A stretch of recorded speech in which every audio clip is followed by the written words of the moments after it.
चुनाव से पहले मुख्यमंत्री नीतीश कुमार लगातार जिस तरीके से योजनाओं की बौछार किए हैं, सौगात पर सौगात दिया जा रहा है, देखकर विपक्ष के पसीने छूट रहे हैं।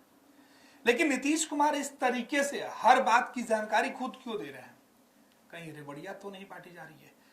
इसी मुद्दे पर बात करेंगे, समझेंगे नीतीश कुमार के मास्टर प्लान का पूरा सच क्या है, चुनाव में इसका कितना असर पड़ेगा और विपक्ष को कितना नुकसान होगा। हमारे साथ हमारे वरिष्ठ सहयोगी विवेकानंद जी हैं। विवेका जी, मुख्यमंत्री नीतीश कुमार पिछले 3 दिनों से जिस तरीके से एक्टिव हुए हैं, योजनाओं की बौछार, और आज तो कैबिनेट में तो अद्भुत फैसले हुए हैं। देखिए, नीतीश कुमार लगभग 20 सालों से बिहार के मुख्यमंत्री हैं।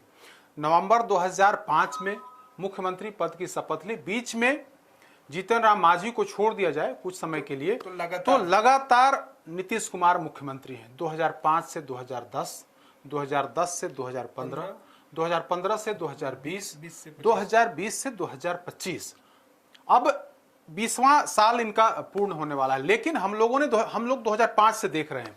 2005 से चुनाव से ठीक पहले इस तरह की घोषणा नहीं होती थी। लगातार घोषणा, इस तरह की घोषणा, ऐसी घोषणा जिससे हर परिवार कहीं ना कहीं उससे प्रभावित हो। मतलब हर परिवार तक उस घोषणा का लाभ या किरण वहां तक पहुंचे, इस तरह की घोषणा की जा रही है। एक हफ्ते में अगर आप देखेंगे तो कई बड़ी ऐसी योजना की घोषणा की गई है जिसमें मैक्सिमम परिवार उससे कहीं ना कहीं उसके इर्द गिर्द पहुंच जा रहा है। चाहे वृद्धा पेंशन, विकलांग पेंशन और विधवा पेंशन बढ़ाने की बात हो, आप देखिए सीधे 400 से रुपये से सीधे 1100 रुपये कर दिए गए। उससे प्रभावित कितने लोग हुए? उसका लाभ कितने लोग लेंगे? 1 करोड़ 10 लाख के आसपास लोग इससे लाभ लेंगे। और यह लाभ अगले महीने यानी कि 10 जुलाई से इसका लाभ मिलना, मतलब उनके खाते में पैसे मिलने शुरू हो जाएंगे। लाभ तो जून महीने से ही मिलना शुरू हो गया, कैबिनेट ने इस पर मुहर भी लगा दी है। तो देखिए, 1 करोड़ 10 लाख लोगों को सीधे तौर पर उन्होंने लाभ दिया, 400 रुपया से बढ़ा करके 1100 रुपया। अब 1 करोड़ 10 लाख लोग नीतीश कुमार की इस योजना से सीधे लाभ ले रहे हैं। स्वाभाविक है नीतीश कुमार को वे गुणगान करेंगे। अब आइए महिलाओं पर आइए। पूरी योजनाओं में ही महिलाएं बिल्कुल महिलाएं तो फोकस हैं ही। महिलाएं जो 13 करोड़ के आसपास की जो आबादी है, लगभग 7 करोड़ के आसपास, 6.5 करोड़ के आसपास जो महिला, तो पूरी योजना का फोकस महिला, मतलब महिला को केंद्र बिंदु बना करके मुख्यमंत्री नीतीश कुमार योजनाओं की घोषणा कर रहे हैं। अब आ जाइए, चूंकि वृद्धा पेंशन महिलाओं को ही मिलना है, विधवा पेंशन उन्हीं को मिलना है, और विकलांग पेंशन में हर कोई, चाहे वो महिला हो या पुरुष हो। उसके बाद आ जाइए आशा कार्यकर्ता। आशा कार्यकर्ताओं के लिए किस तरह से खजाना खोला गया है। बिहार में लगभग 1 करोड़ से अधिक आशा कार्यकर्ता हैं। अब 1 करोड़ से अधिक जीविका दीदी हैं, माफ कीजिएगा, जीविका दीदी हैं। 1 करोड़ के आसपास जीविका दीदी हैं। तो उन जीविका दीदियों के लिए मुख्यमंत्री नीतीश कुमार ने खजाना खोल दिया। कई तरह की योजना उनके लिए, लोन की व्यवस्था, उनके लिए अलग बैंक की व्यवस्था।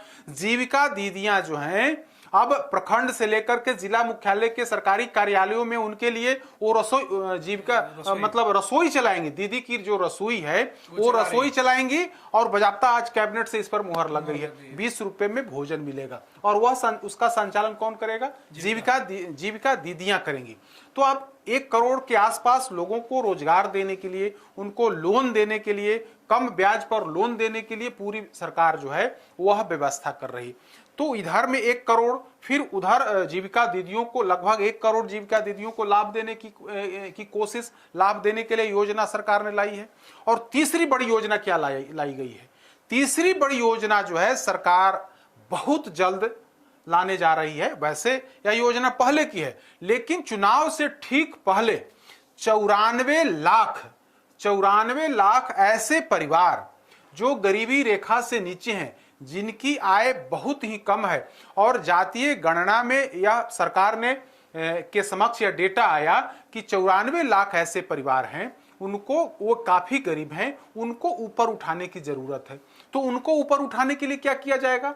तो वैसे गरीब परिवार जो 94 लाख हैं, वो हर परिवार को 2-2 लाख रुपए की सरकारी मदद दी जाएगी ताकि उससे वे स्वरोजगार कर सके। देखिए 94 लाख परिवार, तो एक परिवार में कम से कम 4 सदस्य, बिल्कुल एक परिवार में 4 सदस्य, तो 94 इंटू 4 लगभग 4.25 करोड़ परिवार को, 4.25 करोड़ जो लोग हैं उनको सीधा अगर मान लिया कि मेरे परिवार में 2 लाख रुपए दिए गए और मेरे परिवार में 4 पति पत्नी और 2 बच्चे हैं, तो 4 लोग हुए, तो एक परिवार में 4 लोग हुए, तो 4 लोग उससे लाभान्वित हुए। एक परिवार के अंदर अगर 2 लाख रुपया मिला तो वह परिवार तो सरकार का गुणगान करेगा, बिल्कुल सरकार का गुणगान करेगा।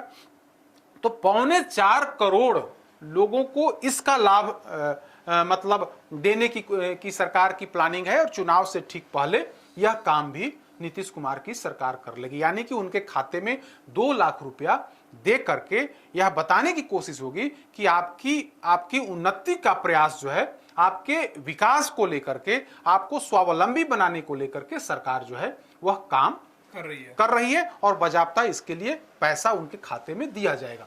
तो कितनी बड़ी योजना, 94 लाख परिवार इधर हुआ, जो वृद्धा पेंशन है उसमें जो बढ़ोतरी की गई, 1 करोड़ लोग होंगे लाभान्वित होंगे पेंशन योजना से। और सरकार ने यह एक डेटा के माध्यम से कल ही बताया है कि पूरे बिहार में जितने जो सरकारी लाभ दिए जा रहे हैं, जो पेंशन योजना से लाभ या वृद्धा पेंशन, विधवा पेंशन, तरह तरह के जो पेंशन, विकलांग पेंशन, लगभग 12 व्यक्ति में से 1 व्यक्ति को इसका लाभ मिल रहा है। 12 व्यक्ति में से 1 व्यक्ति को इस तरह की जो पैसा सरकार के खाते में, सरकार से माध्यम से उनके खाते में जो पैसा जाता, तो 12 में से 1 व्यक्ति के खाते में यह पैसा जा रहा है। तो समझिए कितनी बड़ी राशि जो है सरकार इनके खाते में भेजना शुरू कर दी है और आगे आने वाले में इसको और बढ़ा रही है। अब उसके बाद आ जाइए, अब हर पंचायत में 8000 से अधिक पंचायतों में क्या क्या होने वाला है? 8000 से अधिक पंचायतों में विवाह मंडप बनने वाले हैं। विवाह मंडप बनाने को लेकर के लगभग 40 अरब से अधिक की जो राशि है सरकार खर्च करेगी। अब बताइए 40 अरब की राशि सरकार, हर पंचायत में एक विवाह मंडप बनेगा और विवाह मंडप का संचालन जो है कौन करेगा? जीविका दीदियां करेंगी। तो महिलाओं के सशक्तिकरण को लेकर के, महिलाओं के सशक्तिकरण को लेकर के सरकार काम कर रही है, महिलाएं आगे बढ़ें। अब बताइए हर पंचायत में एक विवाह भवन होगा, मैरिज हॉल बनेगा। अभी तक शहरों में या छोटे कस्बों में इस तरह की व्यवस्था होती थी। अब जो है, अब गांव में पंचायत स्तर पर अगर मैरिज हॉल बनता है और गरीब महिलाओं को, गरीब परिवार को 5000 रुपया में, 2000 रुपया में अगर वह मैरिज हॉल, बेटी की शादी करने का मौका मिल जाएगा, तो इसका कितना प्रभाव पड़ेगा सामाजिक स्तर पर, निचले स्तर पर कितना प्रभाव पड़ेगा। तो मुख्यमंत्री नीतीश कुमार ने यह तय किया है कि इस बार इस तरह की योजना लाओ। आप इसको रेबड़ी बांटना भी कह सकते हैं कि चुनाव से ठीक पहले, अगर आपको लाना था तो पहले ही योजना लाते, चुनाव से ठीक 2-3 महीने पहले इस तरह की योजना ला रहे हैं, तो स्वाभाविक है कि इस पर सवाल उठेंगे। रेबड़ियां बांटे जाने की बात कहना गलत नहीं होगा। अगर विवाह भवन बनाना था तो आप साल भर पहले योजना लाते, तब इस पर सवाल खड़े नहीं होते। लेकिन चुनाव से ठीक पहले अगर विवाह भवन बनाने की घोषणा करते हैं, कैबिनेट से मुहर लगाते हैं, आनन फानन में इस योजना का इंप्लीमेंट कराना शुरू करते हैं, तब इस पर सवाल खड़े होंगे। तो नीतीश कुमार को लगता है, हम लोग 2005, 10, 15, 20 के चुनाव से ठीक पहले ऐसी स्थिति नहीं देखी थी जिस तरह से इस बार मुख्यमंत्री नीतीश कुमार मतलब योजना को लेकर के, लाभ देने को लेकर के, हर परिवार में कुछ न कुछ सरकारी लाभ पहुंच जाए, इस तरह का काम नीतीश कुमार पहले नहीं किए थे।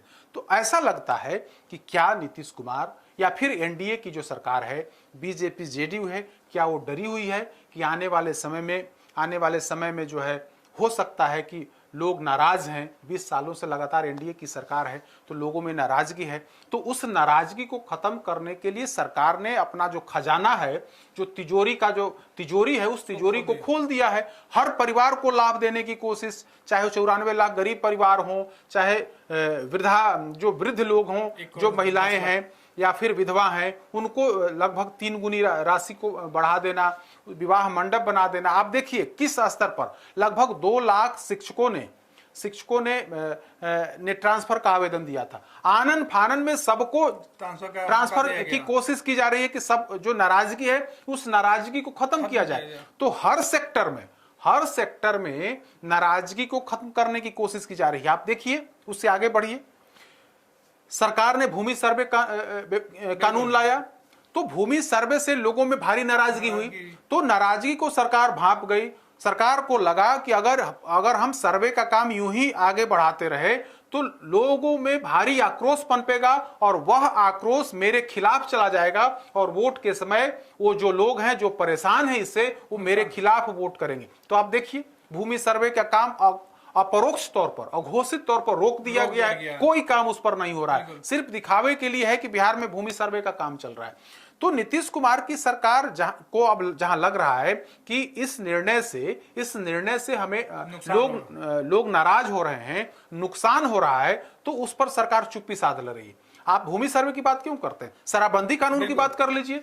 आज की तारीख में नीतीश कुमार शराबबंदी पर कुछ नहीं बोलते हैं। शराबबंदी की बात सिर्फ और सिर्फ फाइलों में डंप हो गई है। शराबबंदी से सिर्फ और सिर्फ अधिकारी मालोमाल हो रहे हैं, बल्कि बिहार की जनता को कोई फायदा नहीं हो रहा है उससे। लेकिन सरकार चुप है। बिहार में 2016 से शराबबंदी कानून लागू है, लेकिन आप देखेंगे एक साल के अंदर में नीतीश कुमार की सरकार शराबबंदी कानून को सख्ती से लागू करने, उससे निपटने को लेकर कोई काम नहीं कर रही, बल्कि पूरी सरकार चुप है। चुप्पी के पीछे वजह यही है कि लोग नाराज हो जाएंगे। अगर सरकार सख्त होगी, पुलिस मतलब जो लोगों को जब तंग करना शुरू करेगी तो लोगों में गुस्सा पनपेगा और वह गुस्सा वोट के रूप में परिणत होगा, जिससे महागठबंधन को, तेजस्वी को लाभ होगा। तो कोई भी ऐसा काम सरकार नहीं कर रही है जिससे उसका नुकसान हो। और दूसरी तरफ सरकारी खजाना खोल दिया गया है ताकि जो लोग नाराज भी हैं उनकी नाराजगी को मिटा दिया जाए। उनके खाते में पैसा भेज करके उनको वोट का रखवाला, एक तरह से कहें कि वोट का रखवाला करने वाला पैसा अगर मिल जाएगा तो स्वाभाविक है कि वो सरकार के प्रति जो नाराजगी थी वो नाराजगी खत्म हो जाएगी। तो ऐसा लगता है कि इस बार यह सरकार डरी हुई है।